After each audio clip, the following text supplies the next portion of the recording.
Hello, my name's Carole and this is my channel, So Carole. Now, I regularly do hashtag Friday sews every week, but last year I did a few videos about the Lutterloh system. Now, I've had a few requests to kind of go back over the basics. So if I just explain, sorry if you've heard this before, but if I explain, this is the Lutterloh system. My mum had bought, I think, in the 1970s. She used it a little bit and then it was put aside for many years. She gave it to me a few years ago and it was on my list to try and have a go at making something from it. It's a kind of system where you just use two measurements to create and draw your own patterns, and then you work from there. I've since bought some extra modern day supplements because the instructions and patterns from the 1970s, which are amazing. Last year I did do a couple from them, just some basic tops, but I've since bought some supplements. So what I thought I would do is, because I know a little bit more now than I did last year when I did a couple of things, I'm going to go back to basics and do a very simple top. And just show you again how I drew it out, because yeah, I made some mistakes first time round, and a lot of you I know have the system put away in your cupboards and you just haven't had the courage to get it out. And that was similar to me for 3 years, but because I have this channel and it makes me accountable to everyone, I thought I'd have a go. So the supplement and top I'm doing is from the 321. I think it was a couple of years ago. They got some lovely designs in here, but what I thought I'd do is I spotted this V-neck, quite basic top, no darts, no nothing. It's got no splits up the side. It's just a V-neck, no sleeves to put on. So I thought, let's go back to basics and have a go at doing this one. So if you'd like to follow me along with how I get on, if you've seen all the measuring out before and you know that and you just want to know what it looks like at the end, I'm happy for you just to fast forward. But thanks for joining me, and let me know what you think. I'd just like to stress that I am not the professional seamstress by any stretch of the imagination. I'm just a normal sewist. There are plenty of Lutterloh videos out there that are really good on how to do things. So, have a look at those first. I certainly did. But if you just want to see almost like a normal person having a go at the Lutterloh, then you're in the right place. You can also get, if you've got a system and it's a few years old, you can actually go onto Lutterloh and buy the back catalogues. I don't tend to buy the up-to-date ones for some reason. I look back and you can actually scroll through the supplements and see if there's anything particular there you fancy. So I encourage you to do that if you've worked all the way through your Lutterloh. I'm not selling Lutterloh. I'm not saying it is the best thing. I am a big four sewist. I love all the paper patterns. I don't very often do indies, but this is quite fun to have a go at. So if you haven't yet, then see how you get on. So this is my design here, this very basic top. The details are, the plan is always on the back. So it says 106 shirt. It does say stretchy fabric. So that's 106. It says it's designed can have a fuller figure as well, I think that means. It's a very simple top. I've photocopied this book because I don't want to spoil it, but you could easily just pull this page out and use this page. So I've photocopied it and just cut my little section out that I need. Now, when I'm putting it down on the paper, because I don't know how much paper I'm going to need, I very roughly say, look at the longest measurement. That one there says 38. So say my measurement's going to be somewhere around here. I will check that in a minute. 38, it's going to be there. So that's fine. So I've got enough room to put that on there.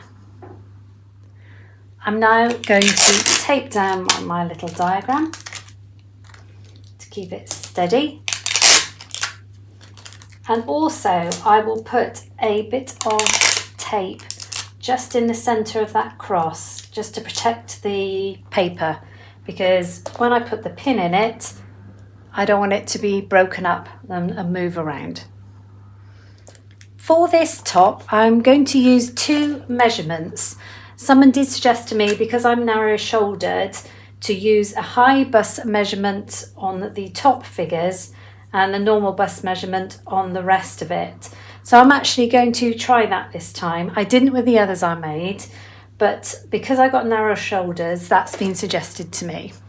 So I'm going to start off doing the lower ones. So I want my full bust measurement, which was 90 centimetres. So I put in the line that corresponds to 90, and there's 90 there. So it'll be this pin here. Now this is quite an old tape, so I've got to kind of jam it through. Then I will put that pin, I'm going to do A first, I'm going to do it alphabetically. I'm going to put that pin in the centre of the cross, trying to press it as firmly as I can. So I've put the pin in on the cross, right in the centre. I'm going to do A first, keep it alphabetical, and I'm going to line up with this one first. So I put the side of the tape along the line, and it actually says 38.5.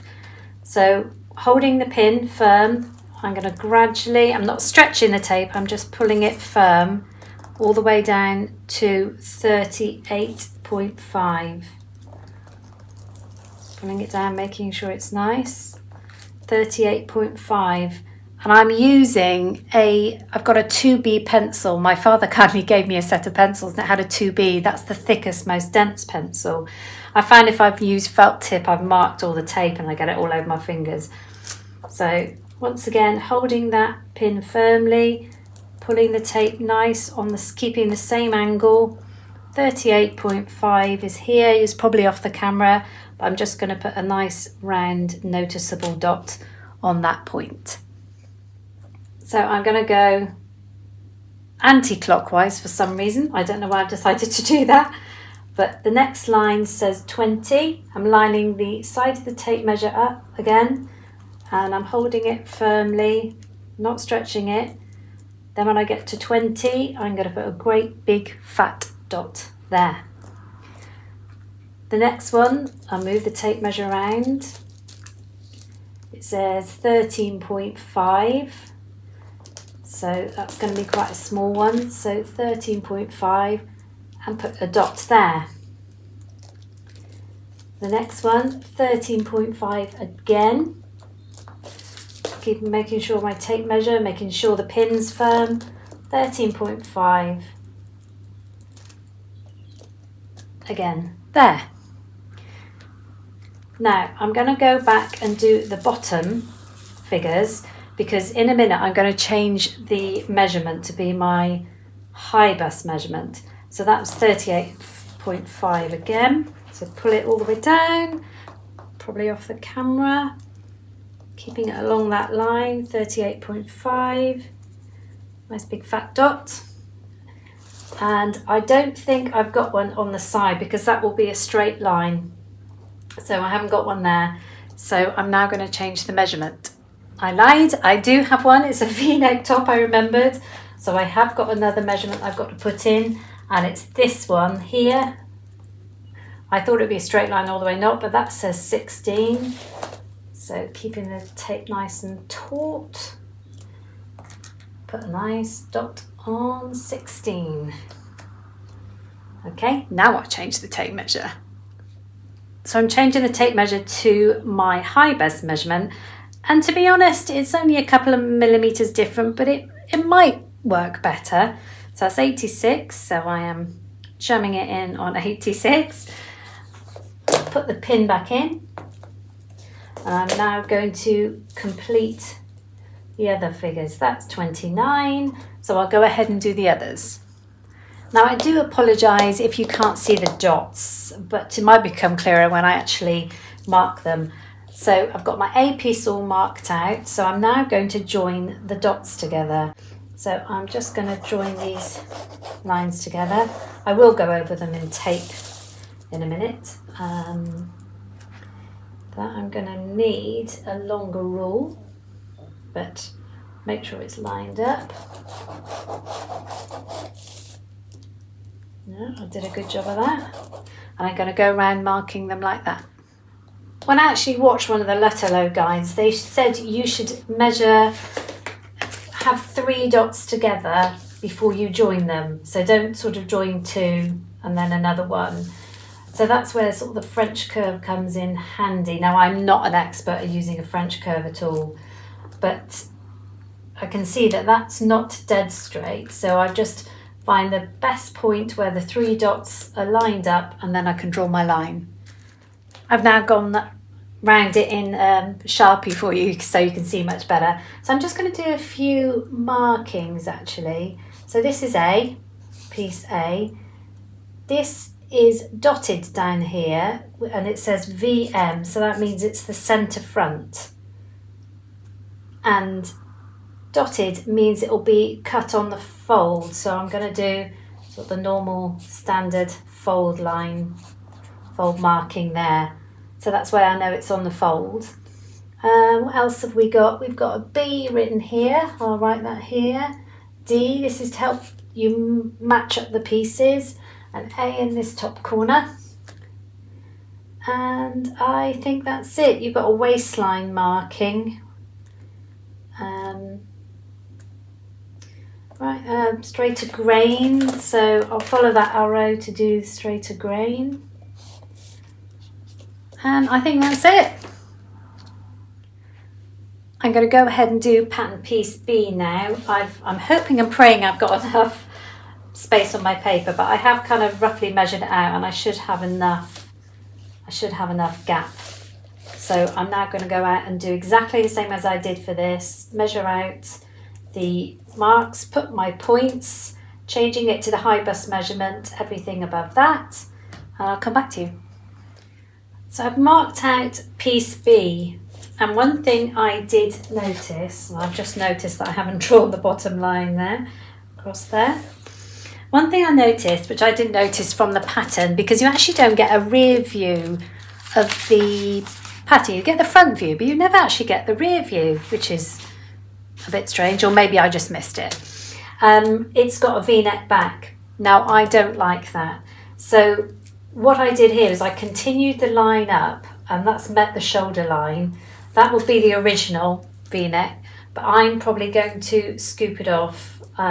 I might use an original pattern piece and just scoop off the neck and decide where I want the neck to be. I'm going to change it to be just a normal neck instead of a V-neck back. So that's part. The other thing I noticed as I was doing it, I was almost getting confused with myself, which were the high bust measurements and which were the low. So in future, I'm going to go and I'm going to highlight the high bust, so to remind me which ones that I used the different measurement for. Now there is also these are obviously binding strips. I'm not going to cut those out on a bit of paper. I'll probably, because it's got the measurements, if I just show you, it's got the measurements of just cutting some strips. I'm not going to worry about cutting a pattern piece for that. I will actually just do that with the fabric, because it's just the bias strips I imagine for the sleeves and one for the neckline, and that's going to be different if I do my normal back neck anyway. So simple, 2 pieces, no darts, no facings, a good start. I know what you're saying. Is she going to remember to do the seam allowance? Yes, I am this time. The first time I did it, I didn't add a seam allowance. So I've got these seam allowance rulers there, 1.5 centimetres. I'm going to go around all the edges. Apart from the fold, the centre, obviously I'm not going to add a seam allowance there. I'm going to add a seam allowance everywhere else. One thing I will say is I will just explain these. On the back of the supplements, you actually get what all these codes mean, and I thought I would look it up. That there, the circle with the 2 colours, contrasting colour, so that's telling me S is the trimming, so that's the neck binding. So they actually want you to make 2 pieces of the neck binding, and ES, that will be the sleeve trimming, so they want you to make 2 of those. For, we call them binding, don't we, for each for binding it. It may be that I just decide to turn that under and not put a trimming. I'm not quite sure yet. I've decided to go ahead actually and cut out the neck trimming. And initially I thought, oh, 2.5 centimetres, that's really narrow. And then of course I remembered to add the seam allowance.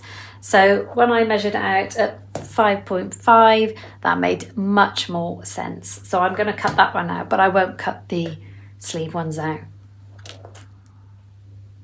So I got my 2 pieces all cut out.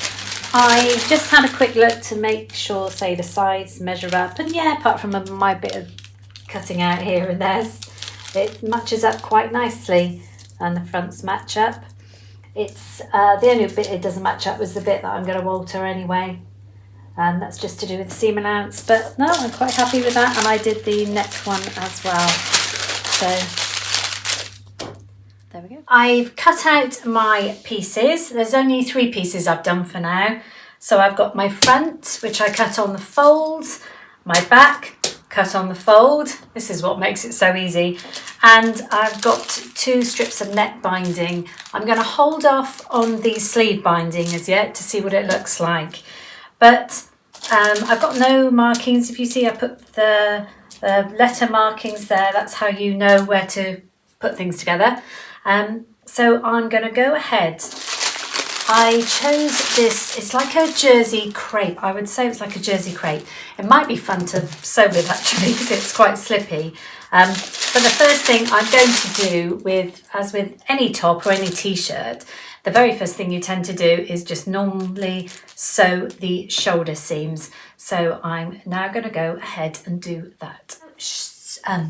I've now sewn my shoulder seams.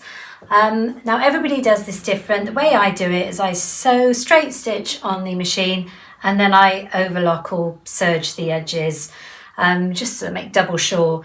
If you can see, I've also put stabilising tape because, as I suspected, this material is going to be a nightmare. It's very floppy and it's actually quite heavy. So to save the drag on the shoulders, I put some stabilising tape, just some interfacing tape and that on. Also, I did put some stay stitching on the V because straight away when I held it up, I could see that was going to start pulling because of the weight of the fabric. So all I did was just do some stitching in a V just to keep that safe for when I put the binding on. Something you probably have to do anyway and probably be advised to do. So that's what I've done so far. So I'm now going to go ahead and work out how to do the neck binding. Now I don't very often do V-necks, so I'm going to have a think. Normally they get you to cut a neckband, a long piece of neckband, but on this one, because it was a V on both front and back, and I didn't want that, I created a round neck.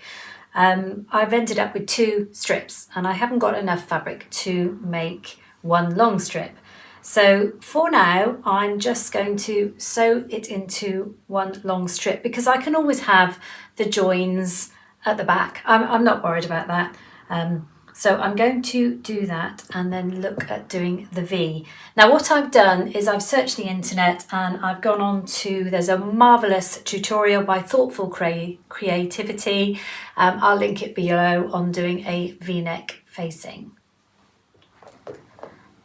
I've measured the neck, the length of the neck, and it was turned out to be 60 centimetres. So I joined my strip and I cut this into 60 centimetres.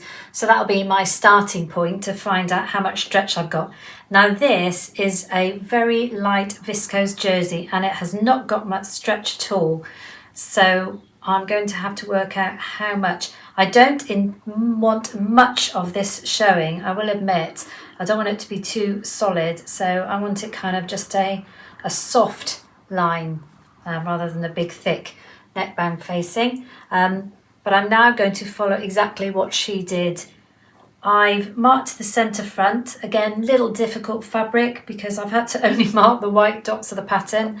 So I'm going to work out exactly how she did where the centre front will be and where the 2 bits of the neckband cross over exactly and mark them.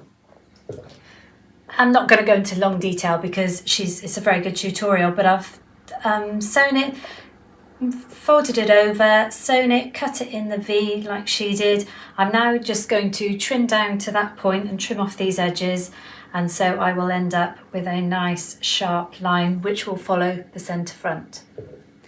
The neckband is now on, and it is not perfect by any stretch of the imagination. It's just a teeny bit skew, but this fabric, as I suspected, was an utter nightmare. It's got about 1,000% stretch, I reckon. It's just crazy. So I hung it on me to see what it actually looks like on, and it is absolutely fine. It will do the job. Because it's such a floppy fabric, I'll get away with it. And at the end of the day, when have we ever bought anything from a shop that's been 100% perfect? Normally on a neckband I would top stitch all the way down to keep it down, but this seems to be keeping down by itself. So I'm going to leave it at that. Not very pretty having the dark stitching, but at least it can show you what I've done. So, and I've just got one centre back seam. So on to the next thing we normally do is do the side seams. So that's nice and easy. So I'm just going to sew the side seams together. As you can see, I've done the armholes in the white binding. I wasn't sure in the beginning. All I did was measure the armhole and it came to 44 centimetres. So because the viscose jersey I used for binding wasn't very stretchy, I cut 2 strips the same. I did them the same as the neckband, so the same width. Cut 2 of those, and I then, when I cut the seam allowance, it knocks it off, doesn't it, by sort of 1.5 centimetres each end, which made it slightly smaller, but nothing drastic. And I put them on, and I have to say, it looks quite sharp and quite clean. Again, I haven't had to top stitch it down, which I'm quite glad at actually. So I've overlocked the serge, the edges. Now I know it looks a bit funny on, but actually it looks really nice on. I have tried it on. I wasn't 100% sure on the white binding, but when it's on, it looks okay. The only thing I'm now going to do is I'm going to chop a little bit off the bottom because it's a tiny bit long for me. I think Lutterloh was designed for, I'm only 5'2", and Lutterloh is designed for a bit taller lady. So I'm going to chop a little bit off the bottom, and then I'm going to just cover stitch the hem up, and then I will be done. So this is what I wanted to achieve, this simple V-necked t-shirt with the drop sleeves and just the contrast binding, and I think I've achieved that. This is the finished product. I am really pleased with it. As I said, I thought the white trim looked a bit odd when you just I had it on the table, but on I think it looks really nice and it does bring out the white. This was a really nightmare floppy jersey crepe, but to wear it's going to be beautiful. I've styled it as in the picture with the French tuck. Now ideally you're going to be wearing this with my white cropped shorts or white cropped trousers, but they're in the loft because it's winter. So I love the length. I took it up by an inch. And then I did quite a deep hem just to make it just a bit better on me. As I said, the patterns are cut for slightly taller people than myself. So very happy with this top, really basic top. And that just shows that you see a lot of Lutterloh makes out there that look really complicated and you've got to really know what you're doing. But actually you can create something very simple. If you just look through the brochures, find something simple to start with, something basic, why not? You just end up with a nice little top. So here I am wearing my finished item. I've got a solution for the slightly wonky V-neck. It's just to wear a necklace over the top of it. No one will ever spot it. Thank you so much for joining me. I really hope you enjoyed this. I will put a playlist of all the other Lutterloh makes that I made last year. I did a couple of tops, I did a dress, and I did a pair of trousers. So have a look what you think. I will be continuing to make Lutterloh this year, so I hope to bring you some more videos, and let me know if you enjoyed it, and let me know what you've made if you have made anything from the system. Thank you again, and you can join me on #Friday Sews on a Friday if I don't see you before. Thanks for watching.